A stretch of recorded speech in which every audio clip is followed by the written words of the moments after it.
សួស្តីអ្នកនរគ្នាអញ្ចឹងថ្ងៃនេះគឺយើងមានអីមកនិយាយគ្នាទៀតណាឃើញរូបនៅក្នុងវីដេអូនឹងអត់នឹងអាយឬដែលខ្ញុំចង់និយាយហ្នឹងអញ្ចឹងរឿងនេះគឺជារឿងថ្មីដែលមានចំណងជើងថា Deep Interact តែចង់ប្រាប់ថារឿងគេអត់ទាន់ចេញណារឿងគេចេញដល់ថ្ងៃទី26ខែ6ហ្នឹងប៉ុន្តែរឿងអត់ទាន់ចេញក៏ខ្ញុំមកនិយាយបានដែររឿងអត់ទាន់ចេញយើងក៏មិនទាន់អាននិយាយពីសាច់រឿងតែយើងមក preview បានតាអញ្ចឹងនៅក្នុងវីដេអូនេះគឺខ្ញុំសូមមកនិយាយត្រួសសង្ខេបពីរឿងមិនគេក៏ដូចជាតួអង្គអ្នកនរគ្នាបានដឹងជាមុនហើយក៏ចង់ប្រាប់អ្នកនរគ្នាថារឿងមួយនេះខ្ញុំនឹងធ្វើការសម្រាយនៅពេលដែលគេចេញផុសជាភាគអញ្ចឹងប្រាប់ហើយកុំភ្លេចចូលមកជួយគ្រប់គ្រងផងណាអញ្ចឹងកុំឲ្យចាំយូរគឺយកមកដឹងពី storyline of Deep Interact ទាំងអស់គ្នានៅក្នុងរឿងនេះគឺដើរតួសម្ដែងដល់តារាវ័យក្មេងពីររូបគឺ Liu Tianjie ដែលយើងហៅថា Oli ដែល Oli គឺគាត់សម្ដែងជាតួ Chen Xin និងតារាសម្ដែងម្នាក់ទៀតគឺមានឈ្មោះថា Lee Suyan ដែលគាត់សម្ដែងជា Chang Chun បាននិយាយទៅរឿង Deep Interact នេះគឺជាប្រភេទរឿងបែប psychological romance thriller ប្រភេទបែបស្នេហាចិត្តវិទ្យាបែបតានតឹងអីខ្លាំងចឹងណាអ្នកនរគ្នាដែលនៅក្នុងរឿងហ្នឹងគឺគេលេងបែប story within a story លក្ខណៈថាតួអង្គនៅក្នុងរឿងហ្នឹងពួកគាត់ក៏ជាតួសម្ដែងហើយត្រូវសម្ដែងរឿងជាមួយគ្នាបែប BL ដូចគ្នាបើយើងនិយាយពីលក្ខណៈរបស់តួអង្គ Chen Xin គាត់គឺជាតារាសម្ដែងដែលមានប្រជាប្រិយភាពខ្លាំងមានកេរ្តិ៍ឈ្មោះមានទ្រព្យសម្បត្តិមានបទពិសោធន៍សម្ដែងច្រើនជាង Chang Chun ហើយក៏ទទួលបានពានរង្វាន់ច្រើនផងដែរអញ្ចឹងដោយសារតែឋានៈនិងភាពតាក់ទាញបានធ្វើឲ្យគាត់នឹងមានឥទ្ធិពលខ្លាំងនៅកន្លែងថតដែលយើងអាចមើលឃើញថា Chen Xin មានអំណាចអាចគ្រប់គ្រងស្ថានភាពនៅកន្លែងថតបានយ៉ាងងាយស្រួលហ្មងហើយបាននិយាយឲ្យស្រួលស្ដាប់គឺលក្ខណៈថា Chen Xin គឺអត់មានខ្លាចណាគេទេមានតែគេមកគោរពកោតក្រែងគាត់វិ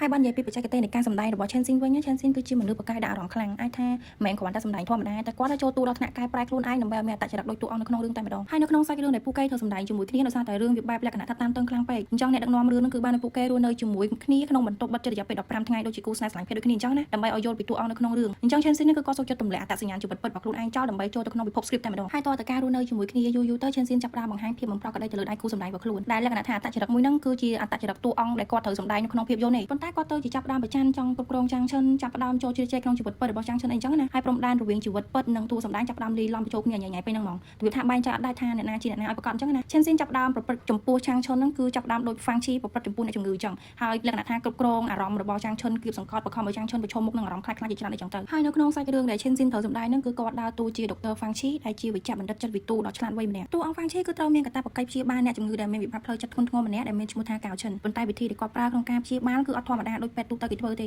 គឺលក្ខណៈថាព្យាបាលបែបប្រើអារម្មណ៍បែបគ្រប់គ្រងផ្លូវចិត្តនិងប្រើល្បិចចិត្តវិទ្យាដាក់ Gao Chen អីចឹងណានិយាយទៅតួអង្គពេទ្យគឺតួអង្គលក្ខណៈរោគចិត្តប្រយណាទោះវាថា Fang Chi គឺគាត់ទាមទារឲ្យ Gao Chen ហ្នឹងចាប់ផ្ដើមបង្ហាញពីភាពទន់ខ្សោយបំផុតនៅក្នុងជីវិតបង្ខំឲ្យ Gao Chen ហ្នឹងប្រឈមមុខជាមួយនឹងភាពភ័យខ្លាចខ្លាំងធ្ងន់ធ្ងរអីចឹងណាហើយការធ្វើចាប់របួសផ្លូវចិត្តនិងបង្ហាញអារម្មណ៍ដែលលាក់បាំងទាំងអស់ទោះទៅនិយាយមកដល់ខ្លះគឺបង្ខំអ្នកជំងឺបង្ខំយ៉ាងដែលអាហ្នឹងគឺវាអត់មានអីដែលជាពេទ្យគេត្រូវធ្វើទេប៉ុន្តែដល់ហើយគាត់បង្ខំចឹងហើយគាត់យល់ហើយថាគាត់ជួយអ្នកជំងឺហ្នឹងតមកម៉ាត់ឲ្យខ្លីតួអង្គដុកទ័រ Fang Chi ដែល Chen Xin គាត់សម្ដែងនេះគឺតុកសិចខ្លាំងមកទំហឹងយកមកចឹងទៅវាលក្ខណៈថាវ៉ៃរឿងនេះកណ្ដងខ្លាំងមែនតើបណ្ដោយឥឡូវយកមកនិយាយពី Chang Chun ម្ដង Chang Chun ហ្នឹងគេគឺជាតារាសម្ដែងពូកែតស៊ូខ្លាំងមែនតើហើយប្រឆាំងជាមួយនឹងអាជីពការងារទៅថាការងារអត់សូវរលូនអត់បានទទួលផ្លែផ្កាអីចឹងនៅជាតារាកាពីកប៉ុកអីឡើយចឹងណាតែកំពុងតែបបាក់នៅក្នុងថ្ងៃមួយគេក៏ទទួលបានឱកាសធំមួយនៅក្នុងជីវិតដែលលក្ខណៈថាត្រូវបានជ្រើសរើសឲ្យសម្ដែងនៅក្នុងភាពយន្តភេទដូចគ្នាអីចឹងទៅហើយដែលមានឈុតសម្ដែងបែបស៊ីជម្រៅជាមួយនឹង Chen Xin ដែលជាតារាល្បីអីចឹងណាហើយដើម្បីត្រៀមខ្លួនសម្រាប់តួអង្គបែប emotional damage បែបហ្នឹងអ្នកដឹកនាំក៏បញ្ជាឲ្យ Chang Chun ហ្នឹងទៅរស់នៅក្នុងបន្ទប់គូស្នេហ៍ដែលបិទជិតជាមួយនឹង Chen Xin រយៈពេល15ថ្ងៃអញ្ចឹងពេលហ្នឹងគឺត្រូវផ្ដាច់ខ្លួនពីពិភពខាងក្រៅហើយដាក់អារម្មណ៍ខ្លួនឯងទាំងស្រុងចូលនៅក្នុងតួអង្គក្នុង script ហ្នឹងហ្មងហើយនៅក្នុងរឿង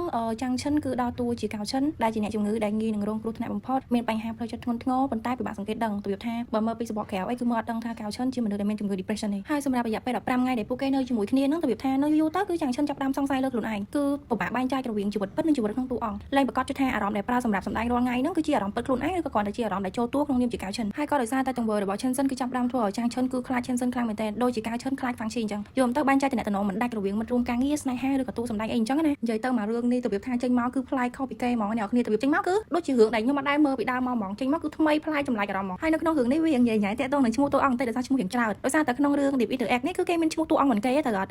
Chang Chun ជាមួយនឹងChen Xin ហើយដល់ពេលនៅក្នុងរឿងហ្នឹងគាត់ដើរតួជាតួសម្ដែងជាមួយគ្នាទៀតអញ្ចឹងទៅវាមានឈ្មោះអាក្នុងរឿងដែលគាត់ត្រូវសម្ដែងហ្នឹងទៀតអញ្ចឹងទៅវាញ៉ៃហើយបច្ចេកទេសគេលោកបាញ់ចែកអត់ដាច់អញ្ចឹងណាអញ្ចឹងអាប៉ែពាក់បន្តាហ្នឹងហើយគឺមានឈ្មោះថា Chen Xin ដែលជាតួ top ហើយចំណែកឯម្នាក់ទៀតហ្នឹងគឺមានឈ្មោះថា Chang Chun ដែលជាតួបឋមនឹងឯងអញ្ចឹងទៅគឺយើងត្រូវតែបែងចែកដាច់ដើម្បីមើលសាច់រឿងយល់ហើយខ្ញុំមើលដំបូងគឺខ្ញុំបែងចែកអត់ដាច់ដោយសារតែតួ top ហ្នឹងគឺមុខនៅក្រៅគឺខ្ជូតខ្លាំងប៉ុន្តែដោយសារតែគេខ្ពស់គេសង្ហាអញ្ចឹងណាអញ្ចឹងទៅគេត្រូវដើរតួ top អញ្ចឹងហើយខ្ញុំពិតជាមានជាការចង់មើលរឿងនេះខ្លាំងហ្មងចង់មើលរឿងក៏ចង់សម្រាយរឿងក៏ចង់ដែរដោយសារតែវារសជាតិថ្មីអ្នកនរគ្នាអូខេអ្នកនរគ្នាអញ្ចឹងតែប៉ុណ្្នឹងទេហើយចាំរឿងចាញ់ចាំយើងជួបគ្នាជាមួយនឹងការសម្រាយរបស់ខ្ញុំជាបន្តទៀតបាយបាយ